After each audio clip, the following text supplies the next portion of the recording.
So anyway, what I did is I just mapped out a certain amount of time, and it took me maybe 4 weeks of Sundays to be able to build myself up to a 10K. I was kind of winded after about 2 or 3 miles, and then I just slowly added on a mile each time. So it's going to take a little while depending on how you start. But I wouldn't come running out the gate saying I'm going to do a 10K, because that's 6 miles, and that's a stretch. And the average 6 mile trail runs between, I would say, an hour and a half to 2 hours, depending on how fast you walk. Me personally, I take about an hour and 35 minutes because I like to huff a little bit. But it does take some time to build up. And so I wanted to share a few things with you and let you know some of the things that are just necessary for you in order to make sure that you're comfortable while you're walking. Because if you're not comfortable when you first start walking, just like any other exercise, you'll get discouraged and you won't want to do it anymore. First thing you're going to need, of course, is a good pair of walking shoes. Now, I have a cute little story to share about this. Once upon a time, I started the walking club, and I was sort of kind of dating this guy. And just about every weekend, he would want to get up early on Saturday morning or Sunday morning and do something. And I was like, oh, no, I'm going to do a walk. Well, a walk takes a couple of hours, and the average person doesn't take a couple of hours. So I'm thinking that he got a little insecure about it, and he decided that well, I'm going to go with you next time. I'm like, okay, fine, go with me. We'll do this together. We'll be a team. I am down for that. I'm like, the more the merrier. So happy. But I also knew in my mind that, of course, he's not used to doing 6 miles, so I might have to just do a few miles and kind of take my time, slow down a little bit, because he's not used to this. Dude shows up, dressed to the nines, I swear. He was dressed to the nines, and had on a pair of, I want to say, a LeBron's. Now, don't get me wrong, I don't have anything wrong with LeBron's or Jordans or anything like that. I think they're really cool shoes. However, they're not designed for everything. And when you're walking, you got to understand, you're doing 6 to 7 miles straight.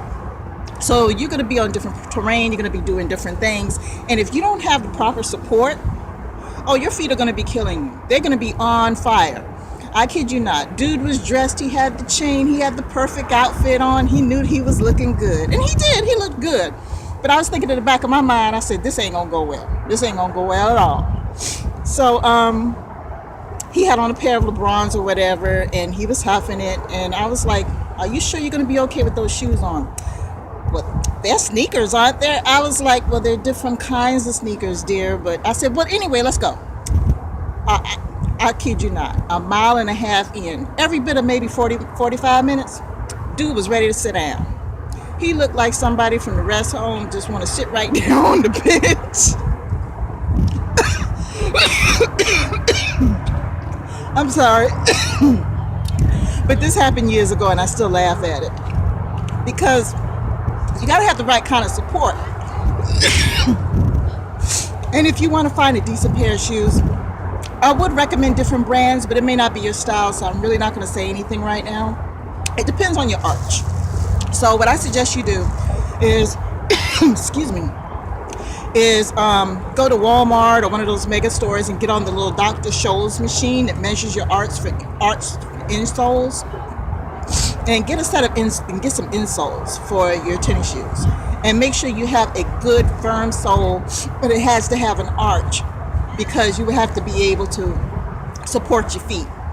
And if you're going to do a 10K every single week, that's going to be over 500 kilometers in 1 year.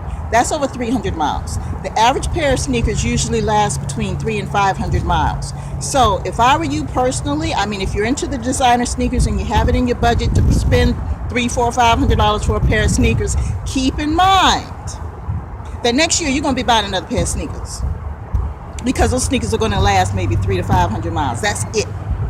So me personally, I would just say stick to a budget. Don't get anything too cheap, because something that's going to fall apart after your first run, because then you're going to get discouraged. You wear comfortable clothing. Wear something that works for you. Some people wear a lot of loose clothing. Me personally, I want something that fits on me. My clothes aren't too tight, but I just want to be able to have that next to skin feeling when I'm walking, a more of a natural type feel. Some people do jeans, some people do walking shorts. It just depends on what you're comfortable in, because you are going to be on the trail for at least a couple of hours. So just make sure you have comfortable clothing. Also, too, when you're going out in the cold, now this is something that a mistake that a lot of people make. When they go out in the cold, they have these big, heavy, puffy jackets, and then all of a sudden, when you start to sweat, you're peeling off your jacket and you're spending the rest of the trail just carrying this heavy jacket. I suggest that you go ahead and just layer up.